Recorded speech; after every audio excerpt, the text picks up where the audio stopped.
Happy family. আপনারা দেখছেন family problem solve. আজকে যে বিষয় চর্চা করব, ছেলে মেয়েকে মা বাবা ভীষণ ভালোবাসে। মা বাবা নিজেরা না খেয়ে ছেলে মেয়ের মুখে কিন্তু খাবার তুলে দেয়। তাদের যে সামান্য শরীর খারাপ হয়, রাতের পর রাত জেগে মা বাবা তার পাশে থাকে, যার যেন তার কোনো অসুবিধা না হয়, তার যেন কোনো কষ্ট না হয়।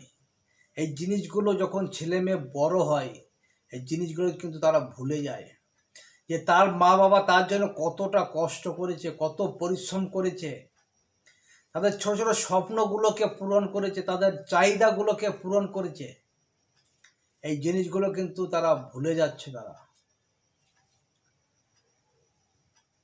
এই সময়তে কিছু মা বাবা ভুল করে, যখন ছেলে মেয়ে বড় হয়ে যায়,